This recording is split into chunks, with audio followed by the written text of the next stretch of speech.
Kiki, are we live? Yes. Wonderful. Good afternoon. Thank you all for joining us for today's Lunch and Learn. My name is Mike Kiparsky, and I direct the water program at the Center for Law, Energy, and the Environment at Berkeley Law. CLE is a policy research center that helps to link the expertise and creativity of the Berkeley Law community into policy solutions to environmental and energy challenges. We work with government, business, and the nonprofit sector to generate innovative and interdisciplinary solutions to pressing environmental problems. We draw on the combined expertise of faculty, staff, and students across UC Berkeley to translate research into smart public policy solutions that improve the governance of our environmental and energy systems. Through our Lunch and Learn series, we host conversations on a range of environmental topics, including unpacking complex and pressing policy issues and presenting new and innovative research findings. Our Lunch and Learn series is made possible through the support of our partners, Hanson Bridget, Aura Carrington and Sutcliffe, and Wilson, Cincini, Goodrich, and Rosati. So now I'm delighted to introduce our speakers for today. Dave Owen is professor of law at UC Hastings, as well as an advisory board member at CLE and a Berkeley Law alum. He teaches on environmental, water, land use, energy, and administrative law, and has conducted notable research in all of these areas, including a forthcoming article on the subject of today's discussion. Sejal Choksi-Chugh is executive director of San Francisco Baykeeper, where she has served for over 20 years. She provides strategic direction and leadership for Baykeeper's mission to defend San Francisco Bay from the biggest polluters and hold government agencies accountable for the health of the watersheds, communities, and wildlife. Sejal also received her JD from Berkeley Law. Dave Smith founded Water Innovation Services after a 31-year career at US EPA, where he managed Clean Water Act core regulatory and financing programs, and specialized in stormwater management, innovative permitting and finance, and the development of integrated water management approaches. Dave holds a master's in public policy from Berkeley. So for full transparency, I must note that we do not select from an alumni pool for these webcasts. It's just that we work hard to choose the very best speakers for any given topic. And so anyway, thank you for joining us. Dave Owen, would you like to begin? I would like to begin. So thank you, Mike, for the introduction. Thank you all for joining us. I'm going to start out with a little bit of a presentation. So give me a second here while I share my screen. So again, thank you for joining us. And this presentation is going to be about the roles of negotiation in environmental law implementation, with a somewhat specific focus on water quality. And here's a quick, hold on here. Sorry, there we go. Here's a quick outline of what we're going to cover. So I'm going to start out with more of a background and more academic presentation on the roles of negotiation in environmental law more generally. And this builds on, as Mike mentioned, a research paper that is coming out fairly soon. The site for it, or the soon-to-be site, is at the bottom of the screen. And then we're going to turn to specific stories of water quality protection. And at that point, I will switch from presenter mode to host and question asker mode. We'll also keep keep questions, so you can ask questions through the Q&A function or the chat. I'll keep track of those and work those in with other speakers as well. So I want to start out this talk by giving you or summarizing some conventional views that people often take of environmental law. And these are going to be very broad, sweeping views. So they're reducing what everybody knows is a very complex field to somewhat simple terms. And the first one starts with a term that you've probably all heard before: command and control. And the idea here, as captured by this quote and many, many others, is that environmental law is really rigid. And it's also, in this conventional view, very centralized, which means that much of environmental law comes from federal agencies and from high levels within those agencies. And it's also often insensitive to local conditions. This, at least, is the stereotype. We see this in a lot of academic writing. This article here is just one example of that, and particularly a lot of academic writing from very highly prominent voices in the field. We also see it from political speakers, and it contributes again to a sense that rigidity is a defining feature of environmental law. So there's a counter view that is held by many people in the Environmental Law Academy and also in practice, I think particularly in the NGO sector. And in this view, environmental law is actually pretty rigid. They share that view, but only on paper. And in practice, what happens typically is agencies use flexibility that isn't supposed to be there to basically give away the store. They permit things that they're not supposed to be doing, and a lot of this, in theory, happens through negotiation. There are more nuanced versions of this view out there as well. So this second quote here comes from an article by Berkeley's Dan Farber, which I think is a really thoughtful treatment of the role of what he calls slippage, which is basically negotiating degrees of noncompliance. And he points out that sometimes this is a really big problem, and sometimes it's actually a creative way of getting things done that meet with the spirit but not the letter of the law. But the bottom line is that in this view, the basic conception of negotiation is that it is something that happens, but it's often dangerous or problematic because it opens up gaps between what the law says and what actually happens. And both of these ideas also often lead to reform prescriptions, both of which are going to be, I think, pretty familiar to most people in this audience. So the negotiation rarely happens, command and control view, the idea is that environmental law is rigid. And some of the favorite ideas for responding to this problem have been to use reform to create market-based regulatory systems like cap and trade programs, or to devolve authority to state and local authorities, which presumably are going to be more sensitive to local conditions, or do both of these things. And then in the view that says, well, negotiation happens way too much, the typical reform proposals are to make the standards much more specific and clear and inflexible, and then to a greater degree, empower judges and citizen suits to backstop those requirements through litigation. So the paper I did, I was trying to get a sense of what's really going on the ground, how it actually works in practice. And I did this partly through documentary review, but a lot of what I was researching, you can't find documents, a point I'll come back to later on.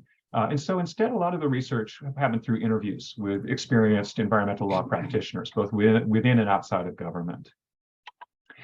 And I looked at 6 different areas that we might think of as forming key parts of the classic core of environmental law. So endangered species protection, hazardous waste site cleanup, NEPA and state baby NEPA law compliance, water quality protection, and air quality protection. And in each, I was trying to get a sense of where negotiation occurs and who's involved, what's at stake, what's not negotiable, and more generally, how negotiation fits into implementation approaches. And so here is the classic bad slide that has way too much text. But the basic point here is that across all of the fields I looked at, and also in enforcement, there is a lot of negotiation. And it's occurring not just where we might expect to find it in processes like legislating, but also in a lot of specific permitting programs, a lot of different areas that people intuitively think of and that academics describe as chronically rigid and inflexible. And this next slide captures the story, I think, a little bit as well. These are just quotes from different attorneys or regulators or others talking about the pervasiveness of negotiation in all of these different subject areas. And again, the theme is there is a lot of it. So what's actually being negotiated? At a general level, a couple subjects tend to come up. One is, what's the project? What's the action? What's the thing that's being reviewed? Often project definitions themselves are flexible and people are negotiating about whether the basic project idea could be changed. Mitigation measures are important parts of many different environmental regulatory programs, and the scope and type and timing and amount of mitigation are often negotiation subjects. What sort of information is going to be the basis for decisions? Sometimes regulators said, you know, that we don't negotiate. We don't negotiate the science. We don't negotiate the record. And then practicing attorneys would say, yes, they do. That's part of it as well. And then often what even counts as compliance is a subject for negotiation, because sometimes the law is not entirely clear. It uses qualitative terms, or it just doesn't specify how a situation is governed. And so negotiating not just what will be done, but what the law will be if for that particular situation is often a key negotiation subject. So, well, why does this matter? Why is this important for people to know? Well, one answer, I think, is that this picture undercuts some of the very conventional reform proposals, and only partially, I would say, but it does take some of the weight out of them. And I'll give a couple of examples of why. So again, with the command and control view, the typical recommendation is we need to have markets and we need to have local authority or state authority in order to have flexibility. I think in many circumstances, that's not true. We already have a lot of site-specific tailoring and flexibility, and also a lot of dialogue between regulators and the regulated, and it's occurring through these negotiation processes.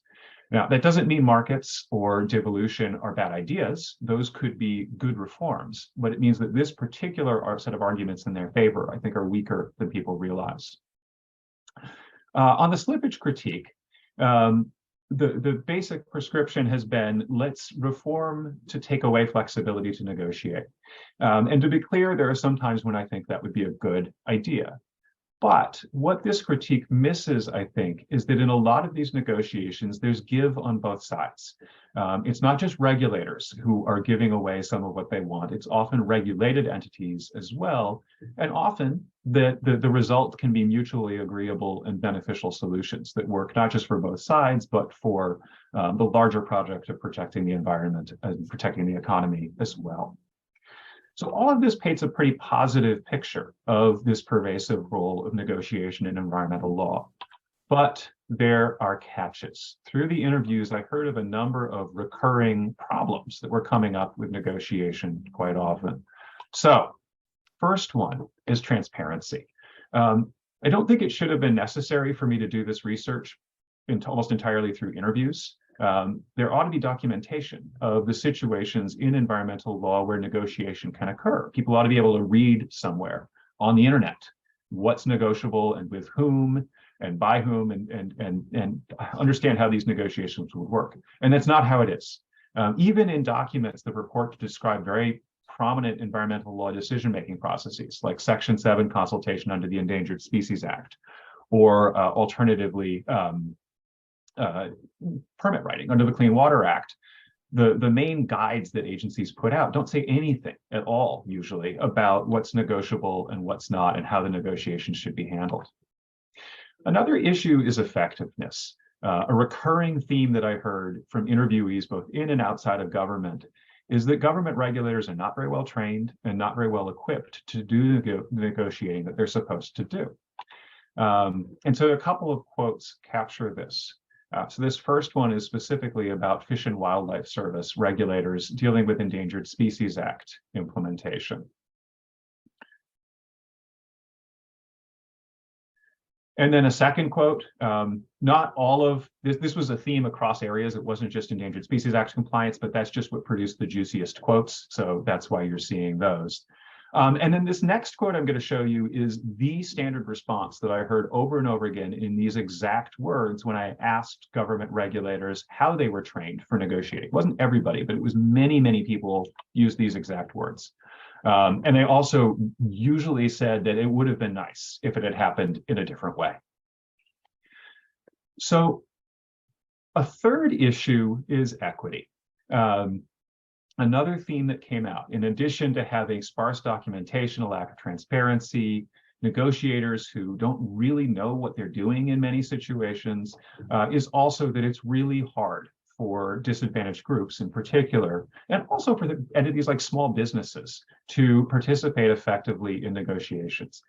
They can get good things out of these regulatory negotiations, but they have to know the rules of the game. They have to have time to attend. And often that's not the case.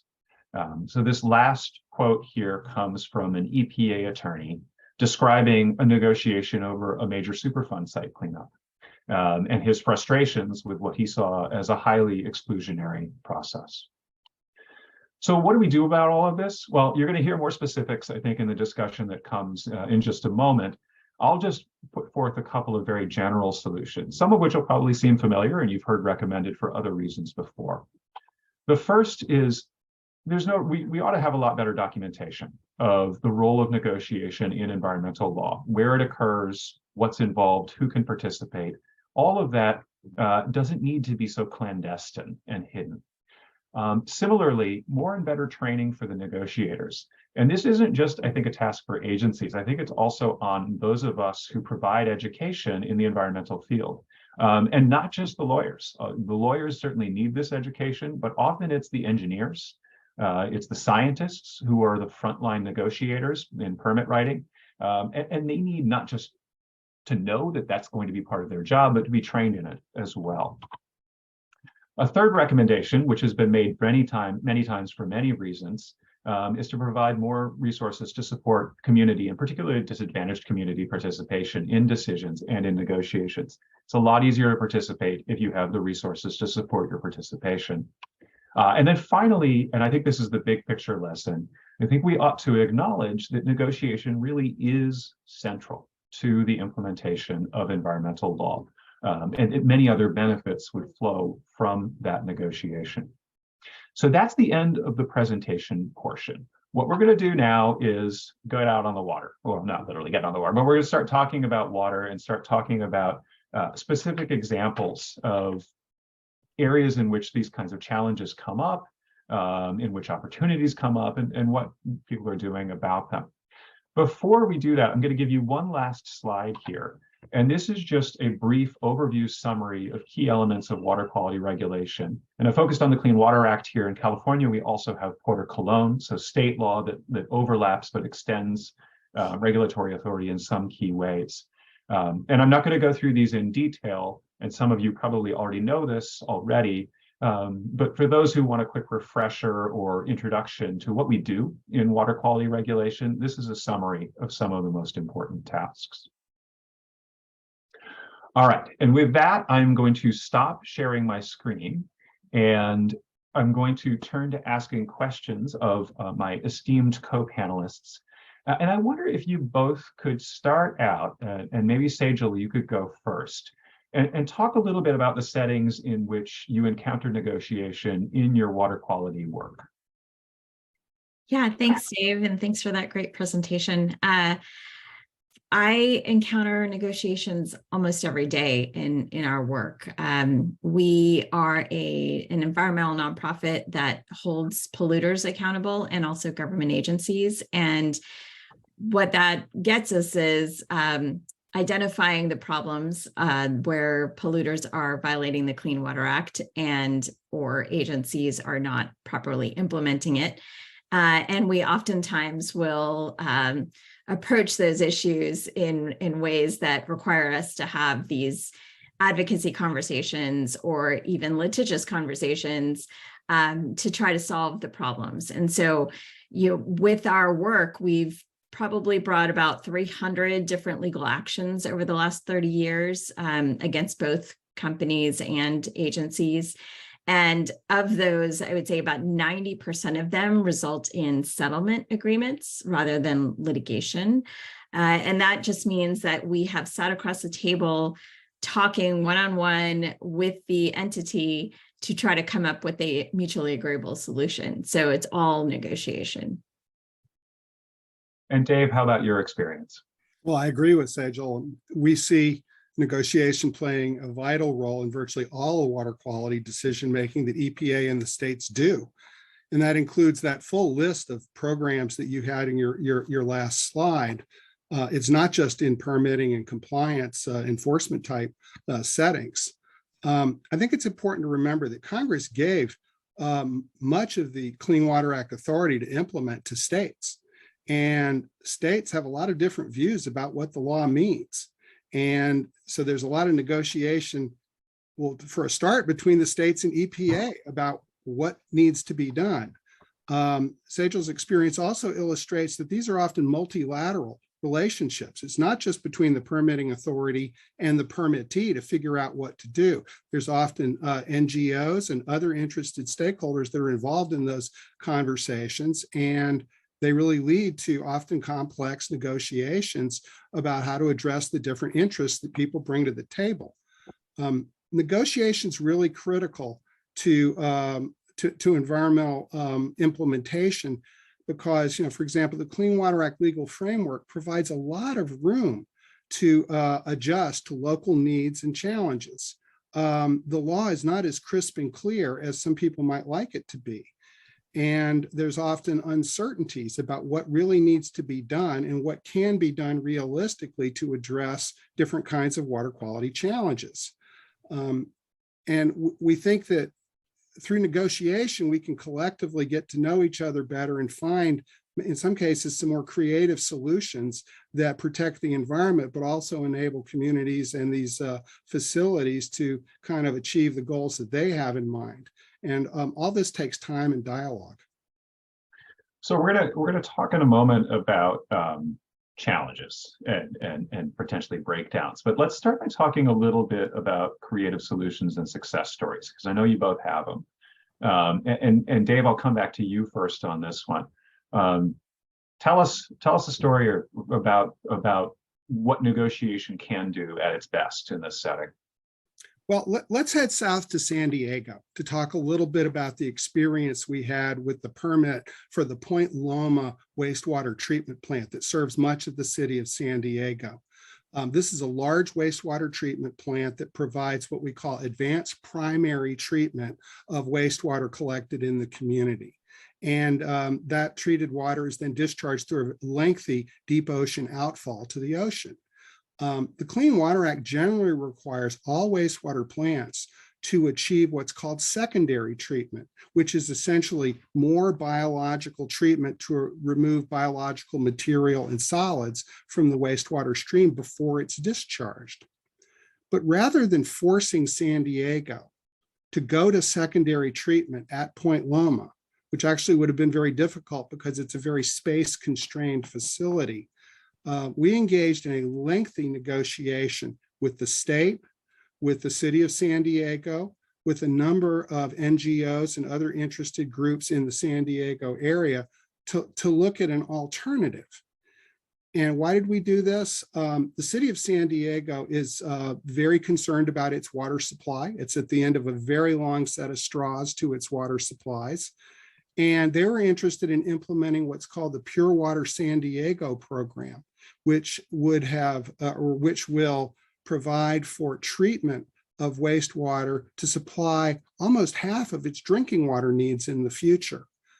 But there was really only enough money available to either implement the Pure Water recycling program or look at ways to achieve secondary treatment, but probably not to do both. And through negotiation, we learned that if it's possible to allow San Diego to continue only discharging through primary treatment and making sure that that continues to protect the ocean environment, it would free up assets to enable them to do this recycling project. A side benefit of this is through the recycling treatment, it will significantly reduce the pollutants that go to Point Loma and eventually need to be discharged to the ocean. And we were able to secure agreements through a pretty creative permitting approach, where in the wastewater discharge permit, the city is making commitments to implement the Pure Water project and to fully fund it. So these things have been tied together in a regulatory framework that will, I think, ensure that it really gets done. It was an innovative kind of, I think, win-win situation where negotiation was critical to enable people to look beyond just the water quality issues that people had in mind, but to think more broadly about what water management does San Diego need to really realize a more secure water future. Mm-hmm. And Sejal, how about in your experience? Yeah, so if we move from San Diego up to Richmond, California, I've got a little bit of a different kind of story. So back in 2010, 2011, we were on our patrol boat, which Dave showed at the beginning in his presentation. And we were going along the Richmond shoreline. And when we came upon this particular facility, they had an enormous pile of black material just piled up on the dock. And I'm talking like 5 stories high. And we were watching, and as we were watching, the wind kind of blew this black stuff into the water. And we could see that the stuff was falling through the slats in the dock. It was getting washed out because there was no barrier to keep it from coming into the bay. And it was obviously clearly a Clean Water Act impact that this facility was having. So we started looking into the facility, and we said, well, they must have a Clean Water Act permit, and we should look to see whether or not they're violating that. Turns out that they did not have a permit to operate. And so we investigated a little bit. We contacted our Regional Water Quality Control Board, and we said, what's up with these guys? Why don't they have a Clean Water Act permit? And it turns out that the facility had used a different SIC code, which is a standard industrial code that each facility identifies their operations by. They had picked a particular code that did not require Clean Water Act permitting. And that was completely arbitrary because obviously they were an industrial facility having an impact on the bay. And so we pushed on the agency and we said, hey, you guys, this is just really unacceptable. We have documented evidence, video, photo, and water quality samples of this black material, which turned out to be coal getting into the bay.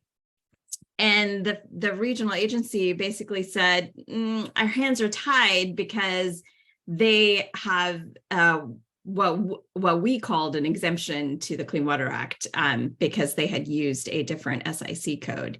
And so based on that technicality, the Regional Water Board said that they couldn't do anything.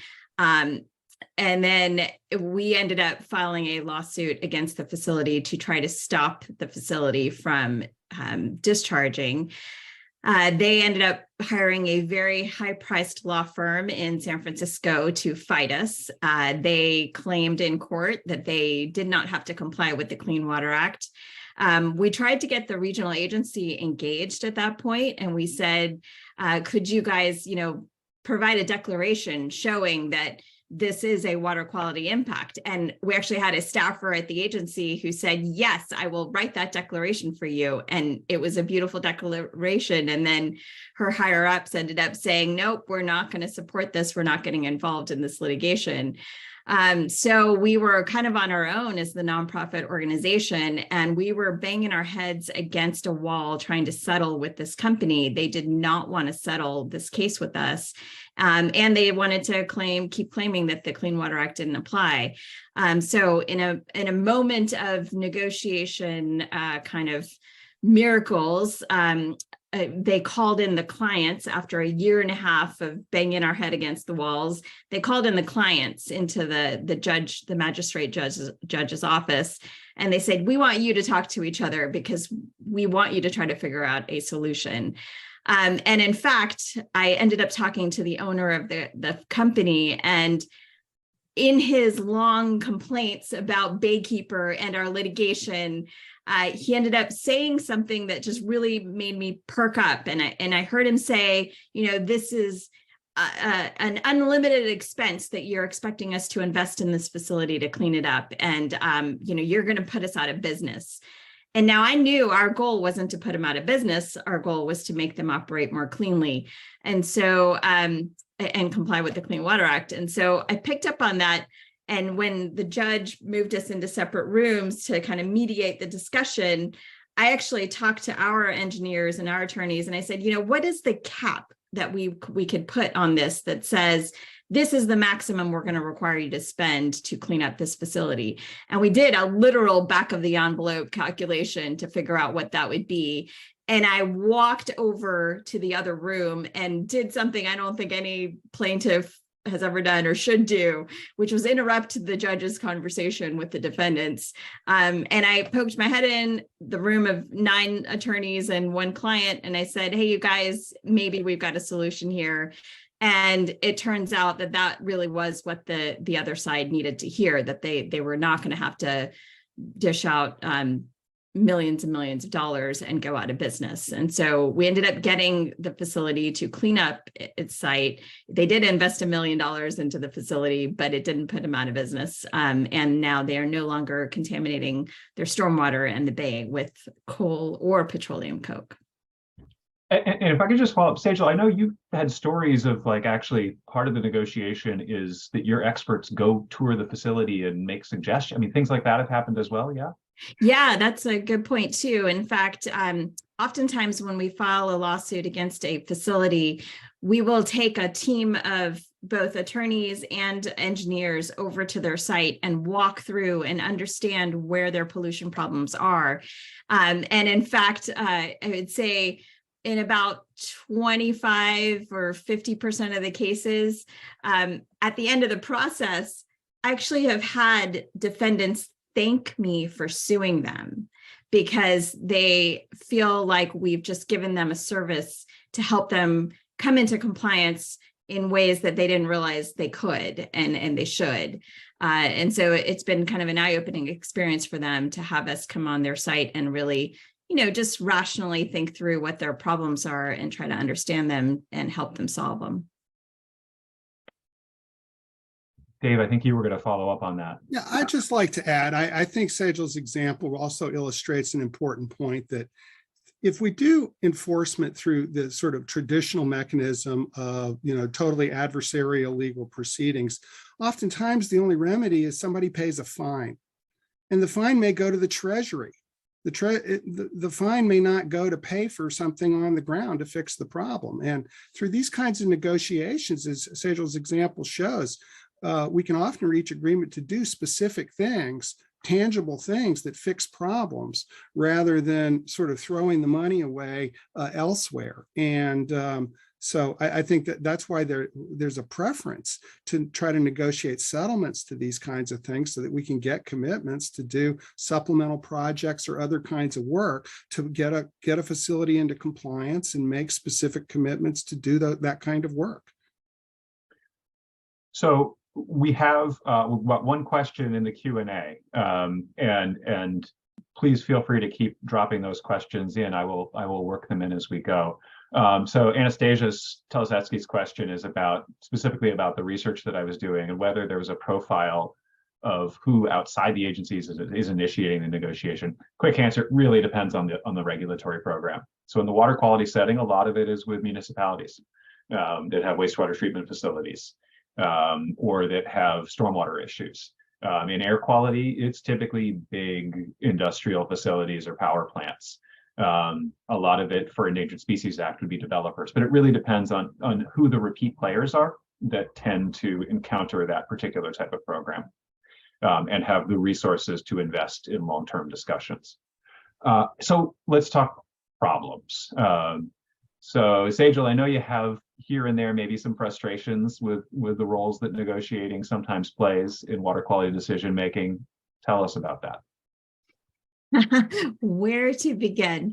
Yeah, I mean, I think for our perspective, when these agencies are developing permits, we see them as basically in cahoots with the regulated entities.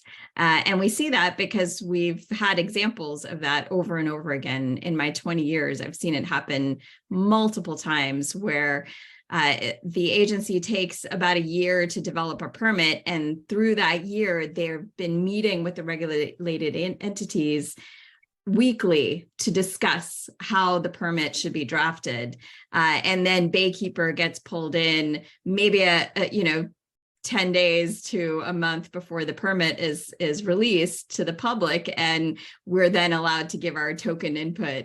And sometimes that input, the attorneys at the agencies take that input and they actually shore up their permit so that it can't be legally challenged. So it's kind of an interesting process at which they involve the NGO community and the input. It's basically after the permit has already been drafted, which is super problematic in our perspective.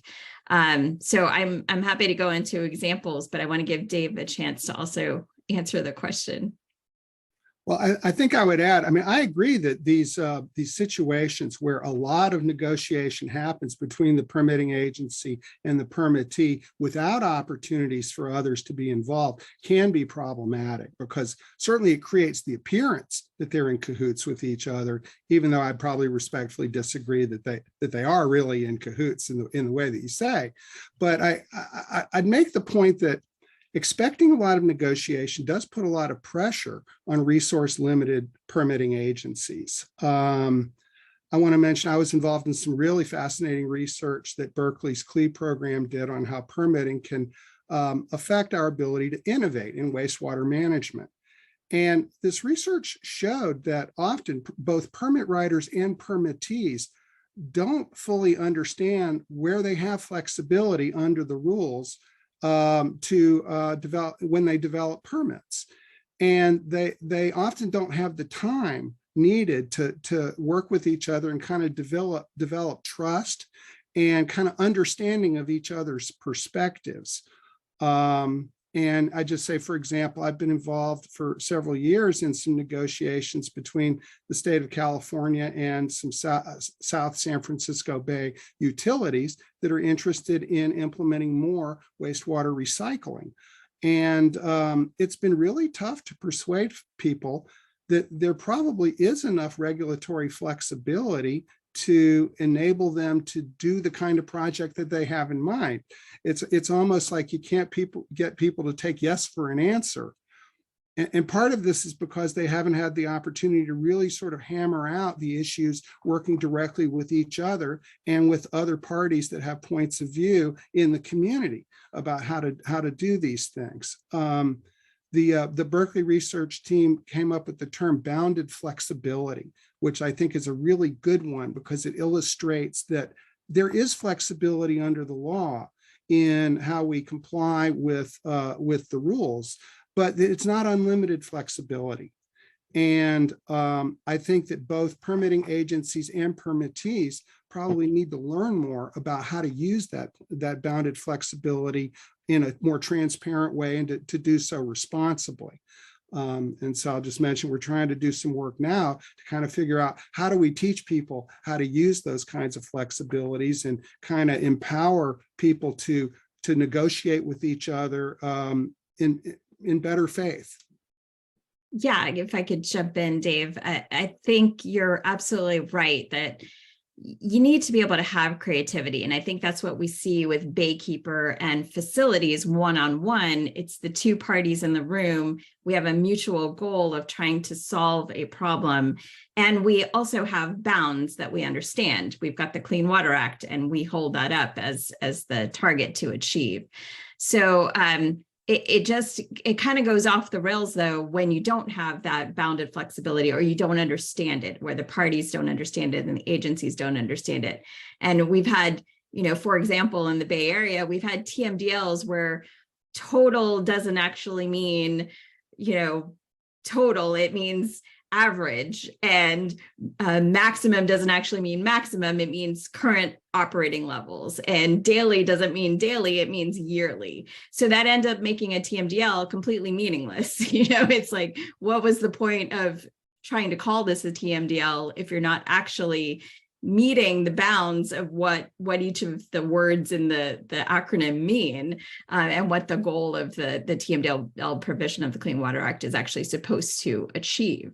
So we've got these other examples where creative juices actually end up watering it down completely and making it meaningless. If I may, I would just say, Sejal, I think your point really illustrates an important thing here, that the science is not always well settled. And for a lot of pollutants, there is genuine uncertainty about how low we need to go to protect the environment, where the pollutants are coming from, and kind of what kinds of controls we really need to do that. And so I know, Dave, you mentioned that there seems to be an assumption that the science is set and we don't negotiate science. Well, there's a lot of negotiation around science and generally around how science is conducted to provide the analytical and technical basis for figuring out what kinds of pollution control requirements are going to be imposed. And I know in San Francisco Bay, a huge amount of investment in kind of collectively planned and funded science to try to improve understanding of pollution control needs in the Bay.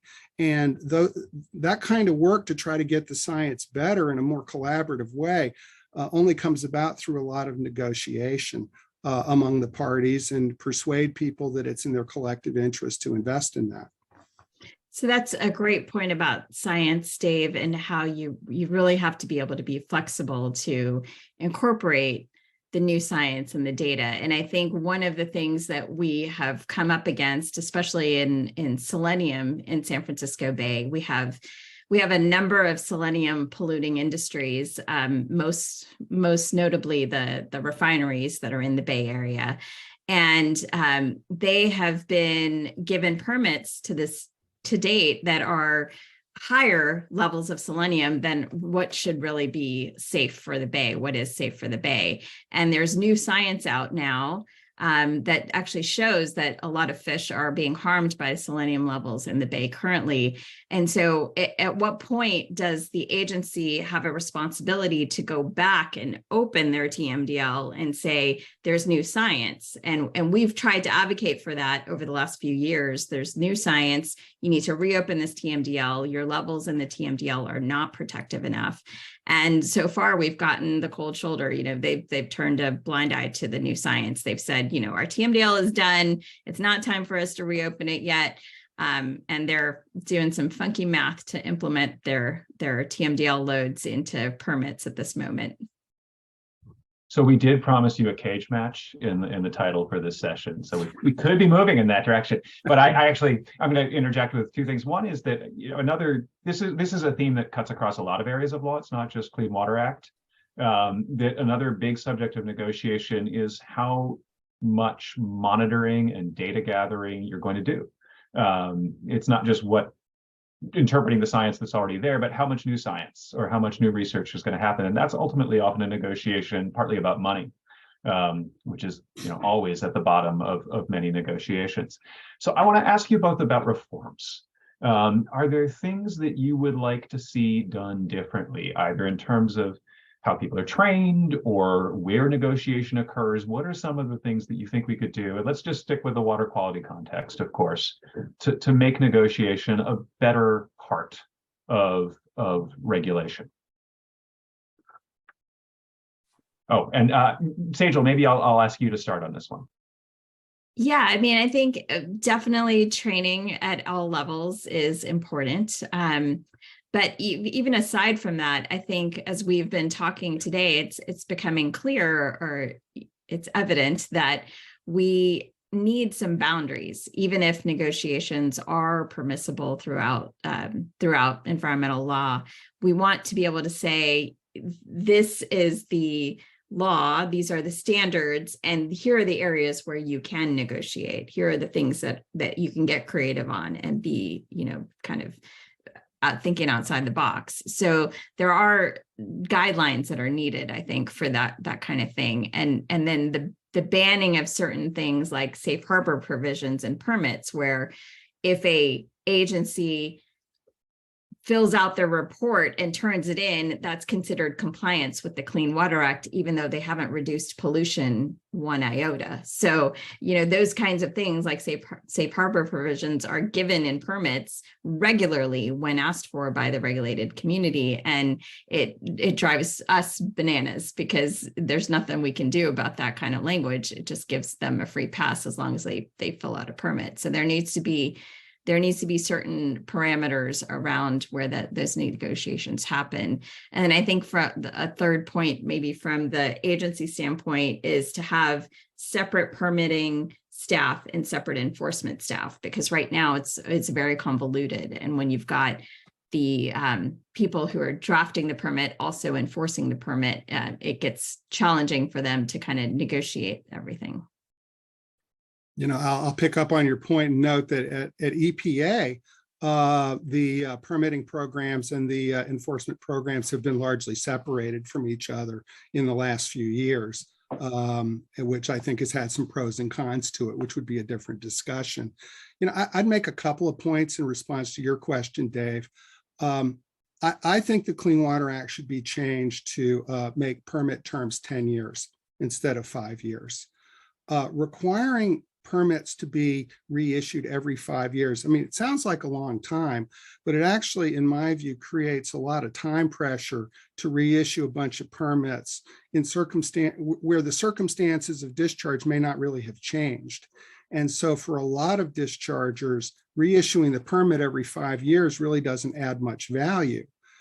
And in situations where the circumstances have changed, or it's maybe a new discharge, or there's some new challenge to be addressed, it can actually be quite difficult to get the information we need to properly work through a permitting process to enable the kind of cooperative negotiation that we're maybe talking about here, an inclusive negotiation, and get it done in time to reissue permits every 5 years. I think that this could enable us to focus on the permits that really need the careful attention to have the time to do it right, and avoid, in my view, wasting time reissuing permits that are essentially copies of the old permits, and just waste a lot of bureaucratic resources to do so every 5 years. So that's one idea I would push. I did want to respond to your point, Sejal, about what you were calling safe harbor provisions. And I'll note that particularly when we're talking about stormwater management, I think you could argue at least some kinds of wastewater management. Facilities that manage and communities that manage stormwater and wastewater implement practices. They implement technologies to control pollution. And in some cases, the effectiveness of those controls in actually meeting specific pollutant reduction levels are not fully understood. And communities will often tell me, I can commit to doing things. I cannot always promise the exact outcomes. And so particularly in the stormwater context, communities are basically asking, can we get some time to implement a system of stormwater control practices over the landscape that we would argue that together will be sufficient to help us achieve the water quality goals that we've set for our water bodies. And I think that as long as there's some boundaries on that, and some monitoring of how it's working over time, that may be a reasonable thing to do, rather than to simply say, you must meet a water quality outcome in a very short period of time, when they don't have the technological or financial capability of doing so. So I think that there is room to do some of that kind of approach to pollution control that's a little bit more sensitive to the realities of actually operating a stormwater management program. So yeah, Dave, I get it. And I get compliance time is really important. I mean, because we work with facilities one-on-one directly and walk their sites and understand exactly what their problems are, we do allow for compliance time. So time to implement new controls and put in investments, it definitely takes a couple of years, sometimes even more. And you have to do a trial and error. Sometimes the first thing you implement doesn't work, and you're still in violation of the law. And so that's why we have compliance monitoring time in all of our agreements.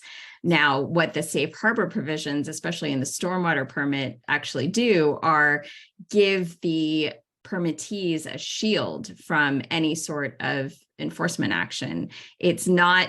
They're not required to necessarily provide a detailed plan for how they're going to fix their problems and the timeline for doing that. Now, if that were the case, we wouldn't have such a big problem with their safe harbor provisions in the permit.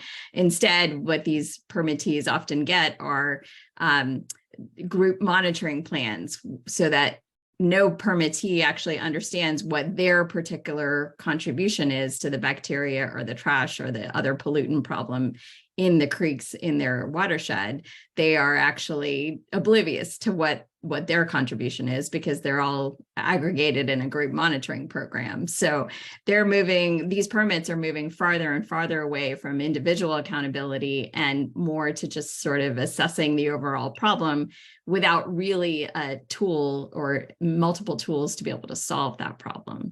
So we can disagree on safe harbor provisions, but yeah.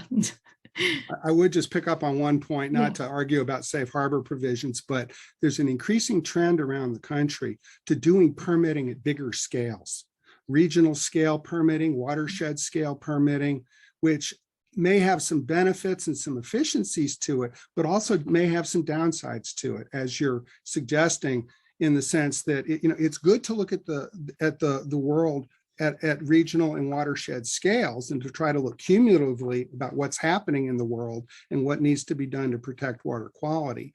But that needs to be balanced with the need to provide for individual clarity on what implementation is expected and individual accountability for doing that. And I think what we're seeing is, as the scale of permitting gets bigger, the need for negotiation and the complexity, the multi-party complexity of those negotiations is increasing, and the time it takes to do those things has also increased. And I'll also add that one theme that I saw in the work I was doing, and I think is familiar to a lot of us in environmental law, is that often there's an alternative pathway where you don't do any of that negotiating and you don't have the complex process, but you have to accept somewhat higher protective commitments at the outset. And that can be a good compromise, I think, in some circumstances. So we've got about 9 minutes left. I have more questions, but if you want to get your questions into the chat or the Q&A queue, now would be the time, because we'll wrap up at 1:30 sharp. But let me ask another question to both of you, which is, how did you learn to do this part of your work? Because Sejal, I know it wasn't in your environmental law classes in law school, because I was in all of those classes and I didn't learn it there. Or maybe you were paying closer attention, but how did you learn this? Yeah, so for me, I did end up taking a mediation class at Cal, so in Berkeley Law.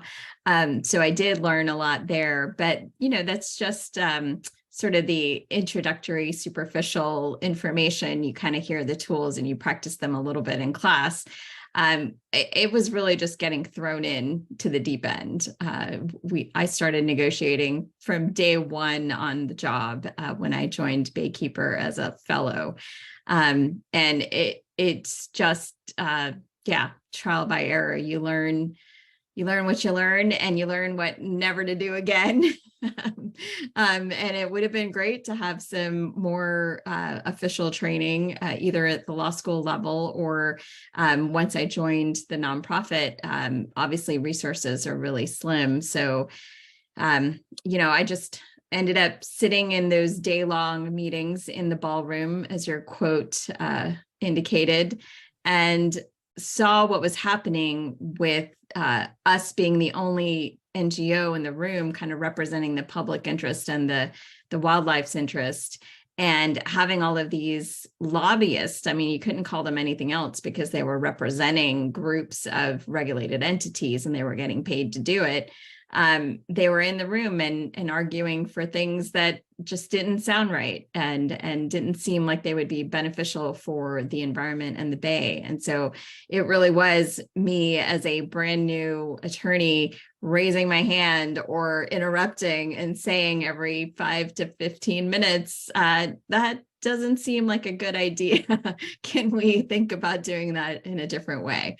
And really just being a newbie and kind of understanding how to be subtle about it. There's definitely a subtlety to negotiation that you have to learn over time. I don't even think that's something you can learn in a class. But yeah, maybe Dave, you've had different experiences.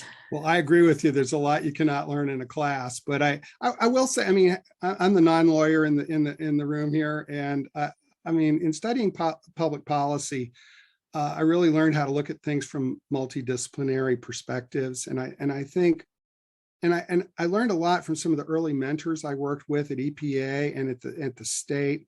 about the importance of looking at things from different perspectives. And for me, first and foremost, is to, I think people need to get to know the people who are being regulated and visit their facilities and get to know them some. I feel like there's a tendency, and I was guilty of this early in my career, to kind of view the dischargers as bad guys, as adversaries that, and at least my sense is that most folks that deal with water quality issues at the municipal level and at the industrial level are trying to do the right thing within the constraints they work in.